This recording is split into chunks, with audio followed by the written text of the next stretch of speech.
What's going on, everybody? Ryan Thomas, live on the Thomas Take Sports Podcast, bringing you another edition of the Thomas Take, and I'm coming to you live for part one of tonight's show, which is a rare Monday night show. You know, I'm not really into the Monday Night Football game tonight. I've, watched the Bills game from yesterday, today already, to see it from a different perspective, which I don't think people do. Those that are in the Buffalo media, I think that they're just so quick to jump the gun. As Denzel Washington once said, one of the greatest actors of all time, he once said that journalism today is about being first. It's not about being factual. It's not about being fair. It's not about being right. It's about being first. And, throughout my usage on Twitter, these last few years, since July of 2016, when I made a Twitter for myself, geared towards the podcast, geared towards promoting, myself and putting my opinions out there through another social media avenue known as Twitter, I've grown, followers. I've followed some others in the area, and most of these people that I've followed have shown me great support. Some of them have thrown shade my way, which that happens. That's the name of the game. That's life. I do not take it personally at all. But I will say that I am a little bit disappointed in terms of the Buffalo media this week. I feel like the Buffalo media this week, and I'm not going to name names because that's just not right, but I feel like the Buffalo media this week has just got it all wrong. They don't have the right pulse on this team. They don't have the right gauge as far as what is taking place right now. I look at things from a different perspective, as does everybody. Everybody has their own individual opinion. And through the 6 weeks that this season has brought us, throughout these first 6 weeks that the season, we're heading into week 7, I have not liked the offense of Brian Daboll. I have not liked the fact that Brian Daboll has been up in the press box calling plays from a headset down to Josh Allen's headset. I do not like that.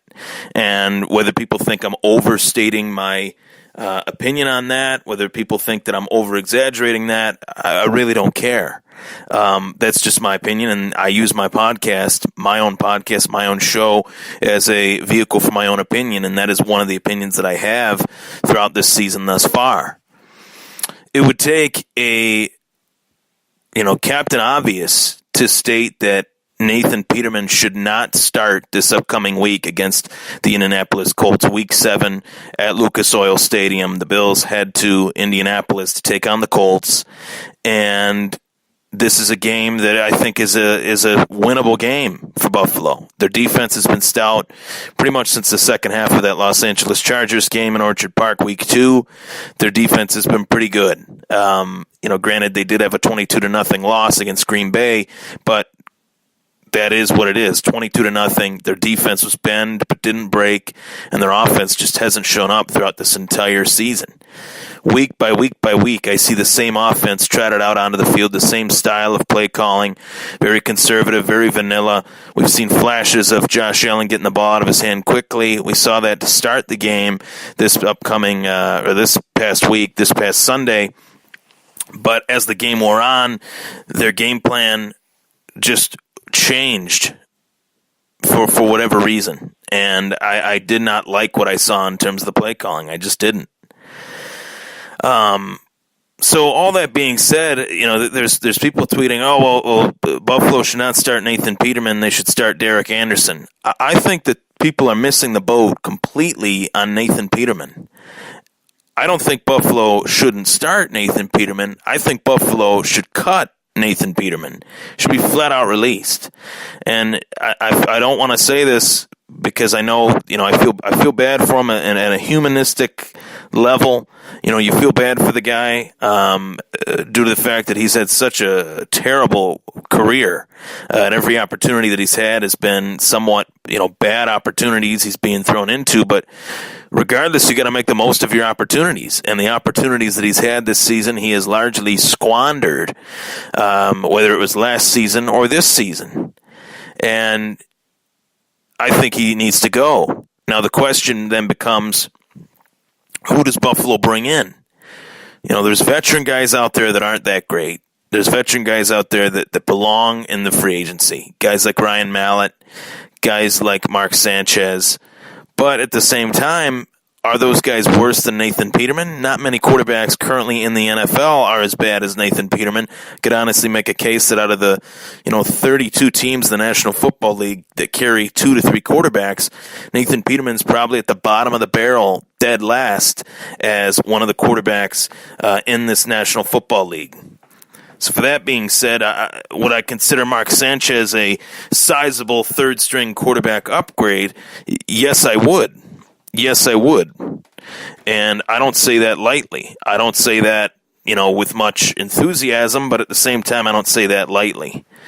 I believe that this guy needs to go. It's not a matter of whether or not he needs to start or he needs to be benched. He needs to be cut. And Sean McDermott's credibility is more on the line now than ever.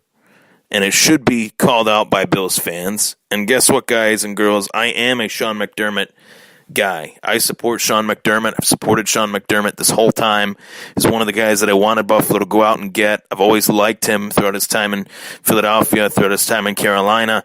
He's been a guy that I really wanted Buffalo to go after. He was one of the top guys on my list when Buffalo was searching for a head coach last offseason. But all that being said, there's no way he can justify the fact that Nathan Peterman is still on this roster. And he's tried, and he's tried, and the results speak for themselves.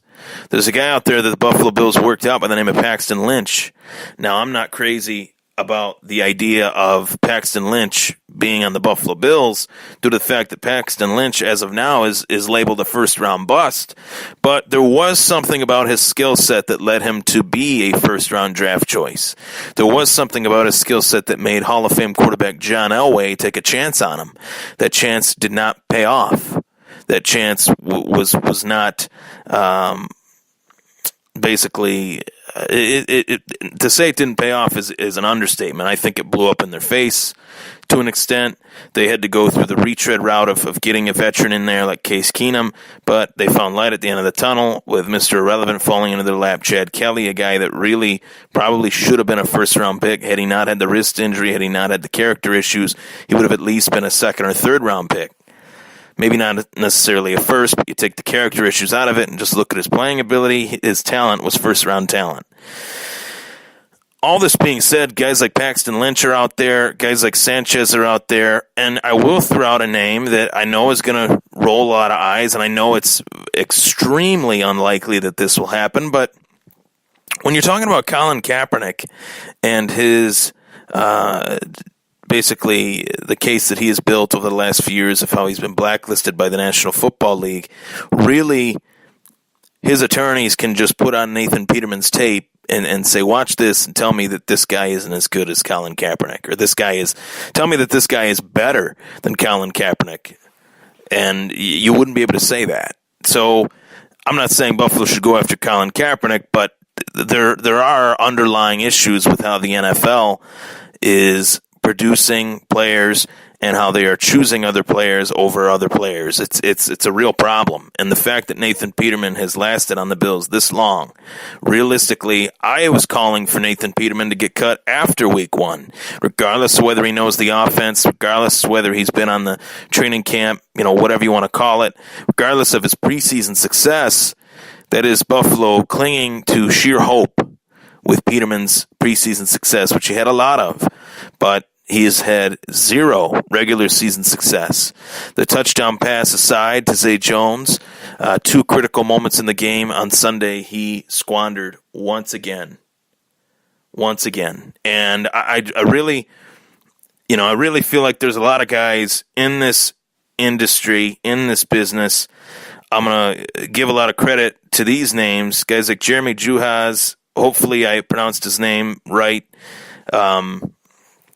He has had a Twitter, conversation with another Twitter handle, Cover One, and I agree with Jeremy. I agree with most of the sentiment that he stated.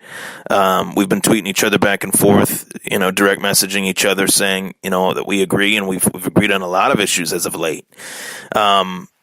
And there's been other people that have listened to my podcast that have agreed with virtually everything I've said. And, that's not really why I do this. I don't do this podcast for everybody to agree with me. I do this podcast for myself to have a platform, for myself to have a voice, and for people to agree or to disagree. That's A-okay. But once again, the Buffalo media has got this wrong. Josh Allen gives the Buffalo Bills the best chance to win when healthy.